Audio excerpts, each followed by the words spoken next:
arrived an ambulance that literally blew up. There's debris everywhere. It's hard to breathe. And when that cloud came out, I was like... 67, the airline is now confirming. Inside, not immediately known. They had been trying to evacuate. Block south of me right now.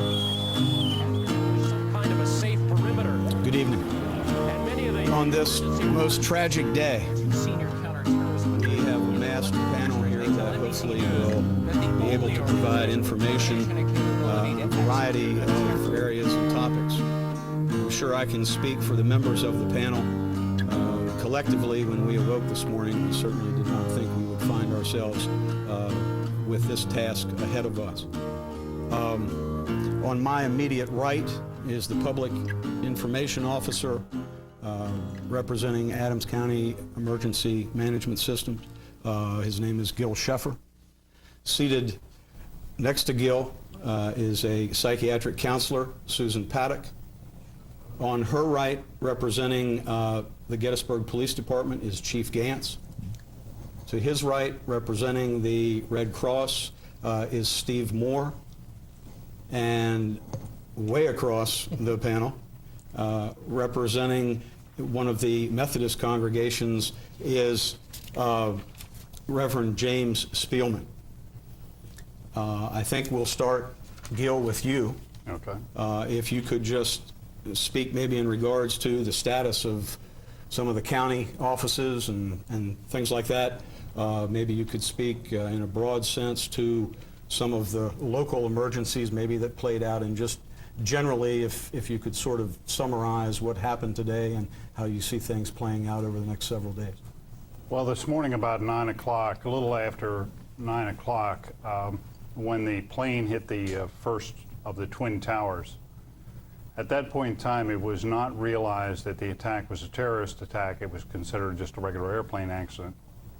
When the second plane hit 18 minutes later, it was believed it was a coordinated attack. At that point in time, the State Emergency Management Operations Center was put into existence. The plane came down into the Pentagon at that point, and they were not sure of any other attacks. The State Pennsylvania Emergency Management Agency decided to activate all county emergency agencies as a precautionary measure. It was realized that the airliners were hijacked, so they started trying to track these airliners down. And it was basically a waiting game. Because of our proximity to the state line and our closeness to Washington, D.C., we were kept informed pretty much throughout the entire day. There are some possible targets that would be close to Adams County, not necessarily in the county, but close to it. And of course, they just weren't sure what was going to happen. It wasn't chaos, but it was just precautionary measure, and it was strictly precautionary. The County Emergency Management Agency staff, there was an initial call-up, which includes the Red Cross, Public Information Officer, some weapons of mass destruction people that were called in, and strictly as a standby, and basically it was just a waiting game. We received information from the state, and like everybody else on television and on radio, we monitor that pretty close. And there is a partial staff still there and will be during the entire night. Basically what that does is for people that would get nervous and call the 911 center, it allows additional staff to take the calls off of them and stay strictly for emergency. I see. There has been a request at this point for doctors, registered nurses, and firefighters and emergency medical technicians for a list. They want to try to get a support list. Nobody has left yet, but they just want to get an idea. The governor announced that this afternoon. We have the numbers of the County Control Center for those who want to call it.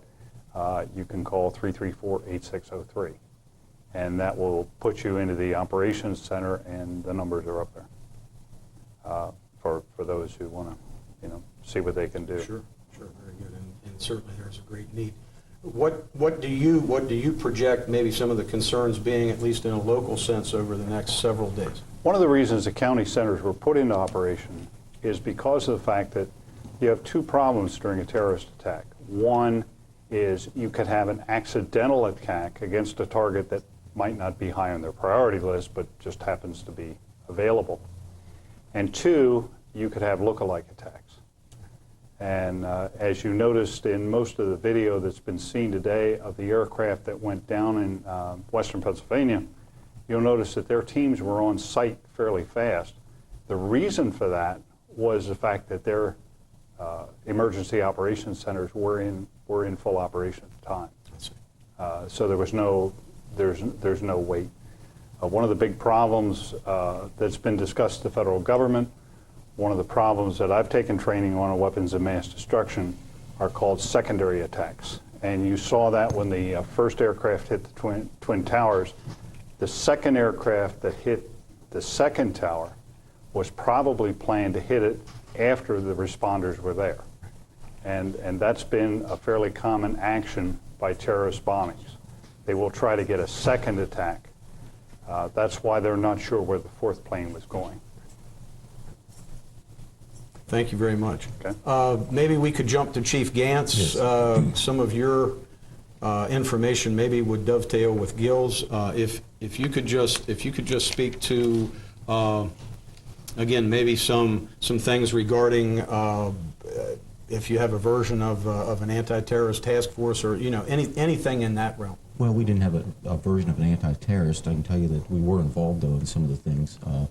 I was contacted early this morning, and this has been pre-planned, that should a local federal agency need some help with security and things, I'd supplied personnel. I see. And I received that call early this morning asking would they be available. We did have officers lined up, but they weren't needed. But throughout the day, I was in contact with various federal agencies for the same reasons Gil said, that we're too near too many targets, and we were concerned about that. The other concern we had was just people panicking, rumors, all those sorts of issues too. So we tried to keep the public informed. But surprisingly, that didn't happen this time. People were rather calm. In fact, our streets were empty for the most part for a weekday. There really did not seem to be any examples of hysteria or anything at all. No. We did keep our personnel on hand. I talked to the borough manager, and we decided we wanted our assets in place should we need them for something real quick. Sure. And again, we figured it would be more providing support to somebody else, and that included our highway crew, code enforcement, all those different things. And we were afraid that we might have to lend them to somebody else for some help. Sure. We didn't. So. Right. And I might ask you, in a similar vein, what I presented to Gil, what is your projection over the next several days as far as your role and your officers, as things play out? Well, I've been told at this point they probably won't need any help from us if things go as they were, but we'll keep an ear to the situation. Sure. We will just have extra staff on, make people feel better, try to be visible. But again, none of that has materialized. It looks like the public is just taking in hand, even though we are really close to some targets. Yes, we are. Yes. Yeah, the geographic proximity is frightening, isn't it? Yeah, the biggest part is just making sure you're pre-planned. And the borough manager and I, again, had to talk about that. We wanted to make sure we're ready for no matter what happens. So if in the event something had happened locally, there would have been plans in effect? Oh, yes, between us and the EMA office that Gil works for, there's been all kind of planning for everything from chemical spills, the terrorist attacks of weapons of mass destruction, to flooding. And actually, in the past, there have been some good examples of how we work together. Well, and that's certainly comforting for people at this time. Mm-hmm. Certainly is. Maybe we could go to Steve now, if you could speak regarding some of your preparedness. Maybe you could speak to the obvious need for blood. I know that has been out there, I guess, all day. Could you just run through some of those details? Certainly. Actually, the need for blood is really our biggest challenge right now, and it may come in a way you might not expect. What has happened when the attack first occurred, Red Cross blood regions throughout the East Coast were already beginning to plan their response. Obviously, very shortly, once the hospitals in the New York area were inundated with the wounded and the injured, their need for blood went up very, very rapidly. We estimate that by the end of the day today, most likely, there will be 50,000, 80,000 units of blood in the New York area from blood regions, including Adams County, part of the Cheek and Potomac blood region. which serves as York County from all of Maryland to the District of Columbia. I'm sure pretty much proximity, I imagine one. So you have a domino effect in place. When you take blood from one region, you obviously create a shortage there. And so our big problem right now is that over the next 2 to 3 weeks, we think that our blood supplies in this part of the country are going to be dangerously low. We have 2 blood drives already on schedule, both of which are now filled far beyond capacity. We're going to need to bring extra staff up just to work those 2 drives. And we've just had a wonderful response from the Adams County community today. We have a list so far of about 85 to 100 people, many first-time donors who have called to donate blood. And if you're interested in doing that to help our own community at this point, since the needs of those in New York are being met immediately, you can call our chapter at 334-1814. We'll take your name and your phone number. And as soon as we have these emergency drives in place, we'll let you know. We've had calls from area businesses, area churches, area fire departments who all want to host blood drives. So we think that once our blood region gets their administrative and organizational structure in place in the next few days, we'll be able to hold these drives. So be watching in the media, in the papers, and if you do call in, we will call you back with a date and time, hopefully in a place close to you, where you can come and help save lives. That's very, very important. Outside of the need for blood, are there other things that you'll coordinate? Financial assistance? Is there a need for food items and items of shelter and things like that? At this point, generally speaking, most Red Cross is structured in a very similar way to the EMA offices, actually. You have state-level organization down to local chapter level. So the Red Cross in New York is responsible for managing their response to this. We are told there are shelters in place for evacuations that occurred in the city. There are, of course, medical teams there. Mental health services is there. There are specialists within Red Cross, disaster services volunteers who take advanced training and can be sent into these areas. So teams from Pennsylvania are going into New York for the Red Cross to do some of this. Locally, right now, the biggest advice we can make is if you do want to help, you can make a financial donation to the American Red Cross. You can do that by calling our office again, 334-1814. You can also go on the American Red Cross website. It's just www.redcross.org. You can make your donation right online or call their 800 number and just tell the folks that you want to specify this for the New York City tragedy, and that money will go directly to help those victims and to help the city rebuild. Very good. Thank you so much. Thank you very much. Susan, maybe you could speak in regards to some of the mental health concerns. And I'm a high school teacher. I'm a history teacher. This is much more history than I care to have absorbed in one day, certainly. But I'd like you to speak specifically as to how we can help one another in this time of crisis, and then maybe if you could speak again specifically to how can we help our children? I think those are important questions. I heard somebody today say that the goal of the terrorist is to make us afraid and to totally demoralize us, and it won't happen if we focus on our strengths. And I was really glad to hear that you got so many calls today, even when your phone line was busy all day. It was a wonderful outpouring. And I think that's the way the terrorists can't win if we keep our focus on our strengths. If we help one another through this, and the way we help one another through it is by reaching out like that to do whatever we can with the Red Cross or the other disaster relief organizations to offer our services however we can. And one of the services that we can really do is talk to each other and listen to each other. And really just listen in a way that, just kind of be there. If you know, a lot of people in this area may be wondering, they have friends or family in New York City. I had a brother in New York. I have a brother in New York City, and I found out this afternoon that he was safe. But it was a few hours of really a great deal of concern.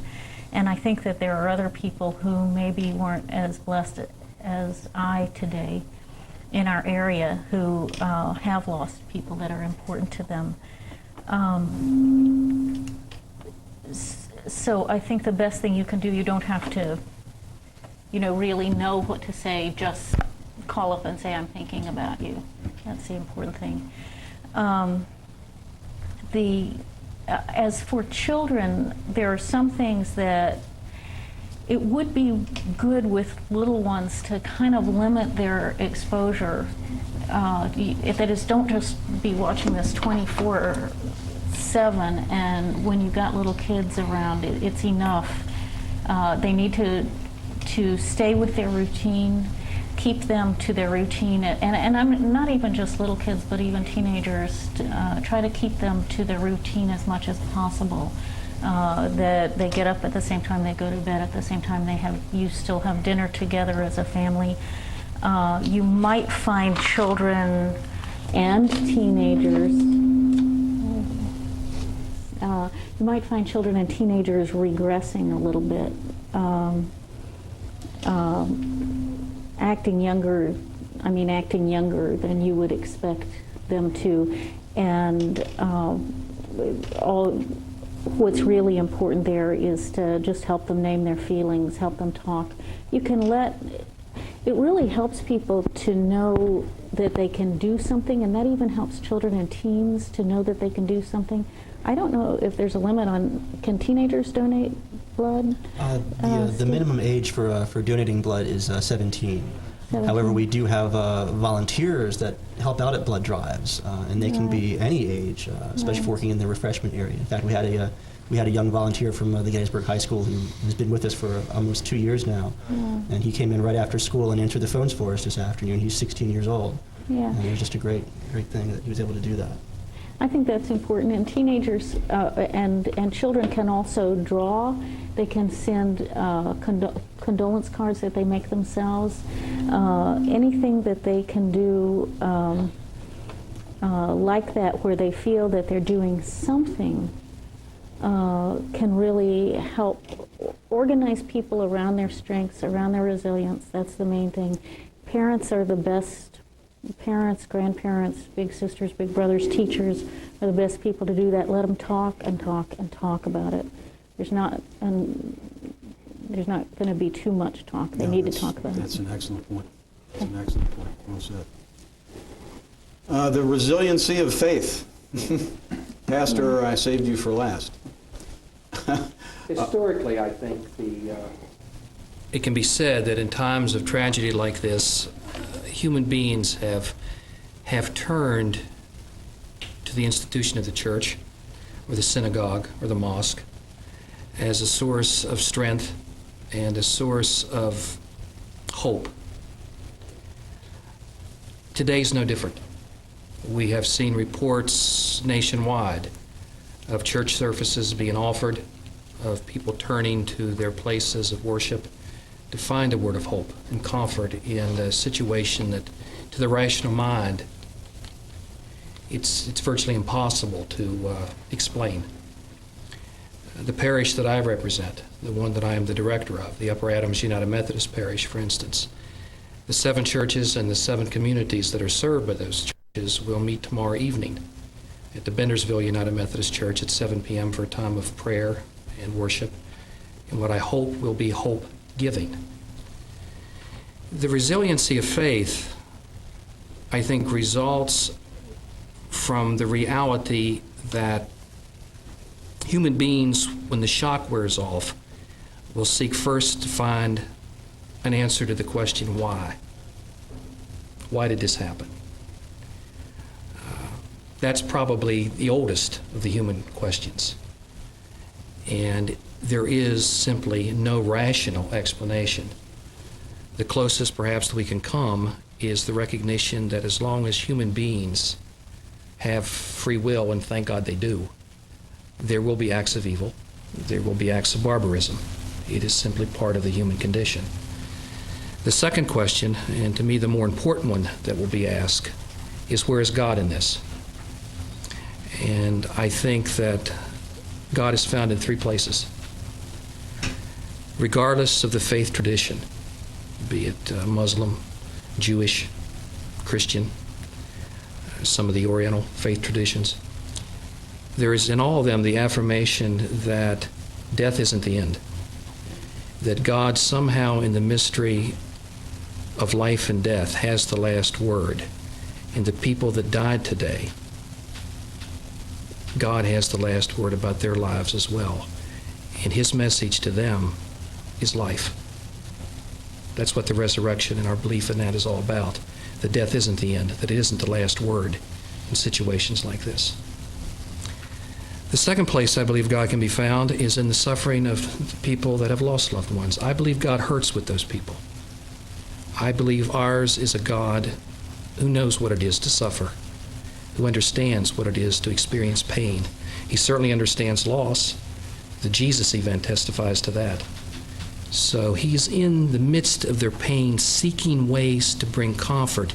And here is both the greatness and the glory of humanity. God works through us to bring about that healing, that comfort, and that hope. And that's the third place God is found. The acts of compassion, of sacrifice, of selflessness, of giving that we've seen today and will continue to see until this tragedy it will never fully be put behind us, but healing will come out of it. And throughout all this time period, where there are acts of compassion and love and giving and selflessness, whether it's through the blood banks, the federal agencies that bring relief, the psychiatric and mental health professionals, the ministers that will go to those areas, wherever that compassion is exhibited, there is God working to bring resurrection and healing and hope out of a situation that defies logical acceptance. It's barbarism. It is humanity at its worst, but in the midst of that, we'll see humanity at its best. And in that bestness, we find God in the spirit of life.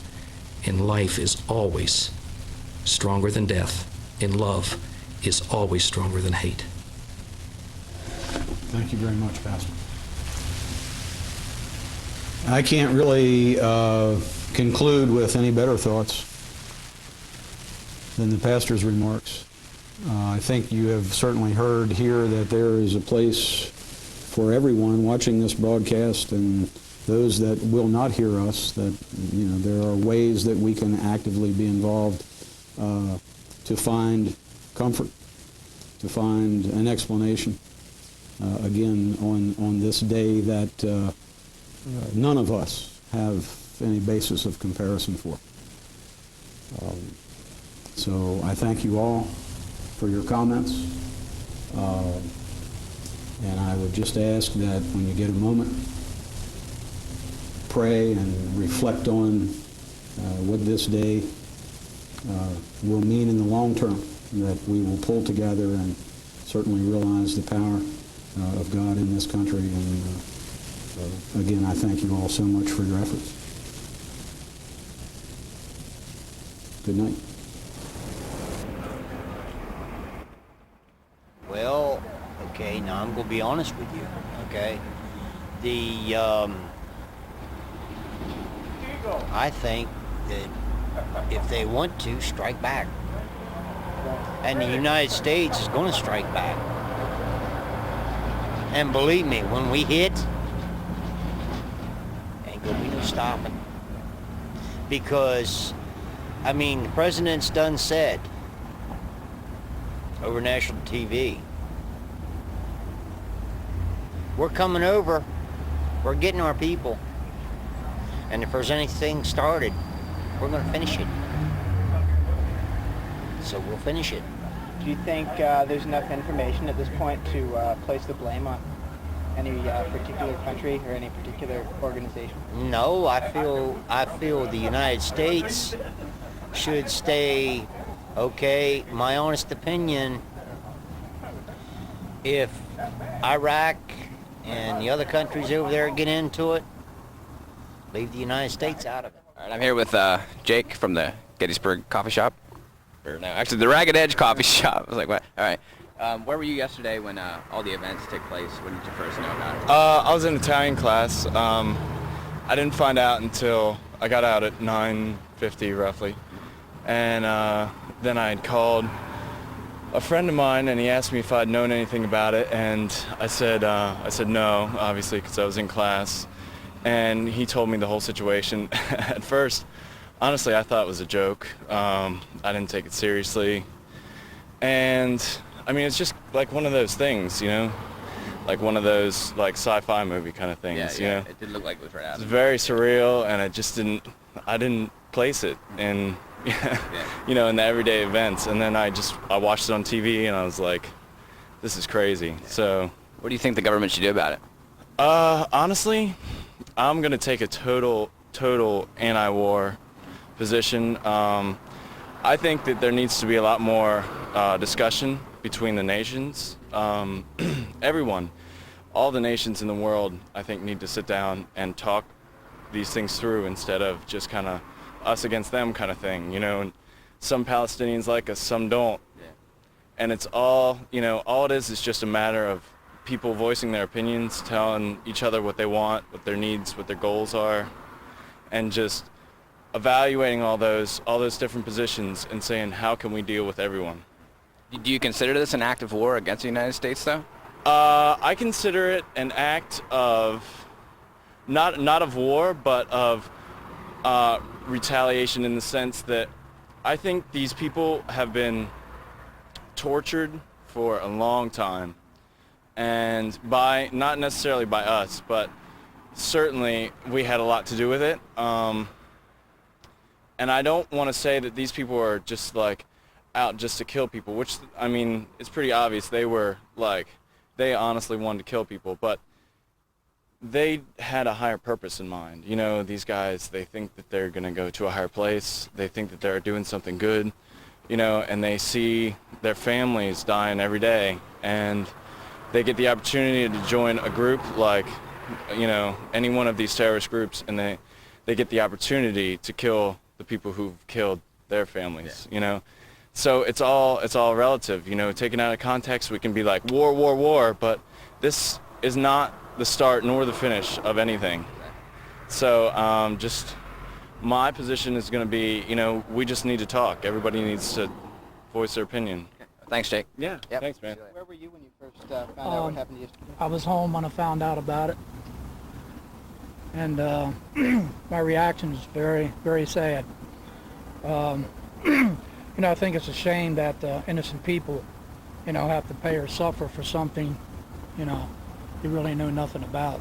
You know, there's a lot of innocent people there, a lot of innocent people involved in it that knew nothing, and it's a very sad situation, very sad. And as far as retaliating, I do believe that the United States should retaliate to full extent. I really do. Just can't leave people, you know, keep getting away with such acts like that, because you know, I mean, it can happen again. What do you think about the president's comment that they'll make no distinction between the terrorists and the countries that harbor them? I really have no comment on that part. All right. What do you think about the loss of all the firemen and the EMTs that were trying to help out? That's also very sad. I mean, it's a bad situation. You know, I mean, no one expected it, but you know, it just goes to show you at any said time, anything's possible to happen. You know, and as I said, I think we should definitely retaliate. Why do you think the U.S. is still so vulnerable to these types of attacks? You know, I don't want to say that security isn't, you know, doing what they're supposed to do. It's, you know, I'm sure they are, but it's just a situation to where it's just, you know, they're just getting in somehow, some way. You know, I don't know. But as far as security is concerned, and other types of military environment in the United States, I think, you know, they're doing a great job, you know. But it's just a situation to where, you know, it's just, I don't know. I just think there's a lot of people coming into the United States that, you know, really shouldn't be coming in. You know what I'm saying? Yeah. I mean, I understand it's a free country, but, you know, this is the type of situation we create, you know, by trying to help, you know, other countries. But, you know, as I said, I do definitely think we should retaliate.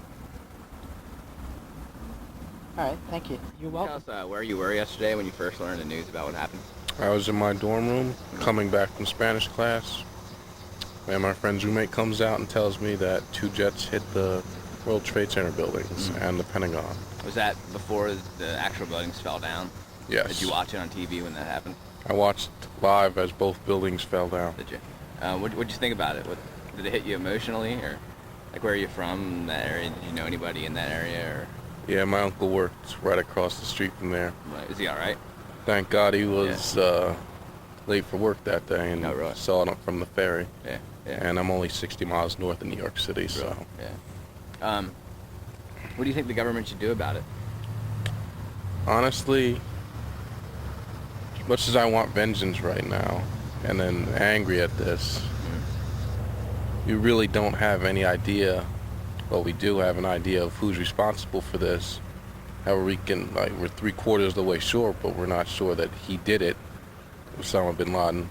However, I do feel that Osama bin Laden knows who did it. If he didn't. If he didn't do it. Do you consider it an act of war? Yes. You do? Okay. Do you think we should have a war to fight it?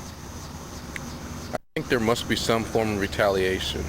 However, I don't know exactly what to do.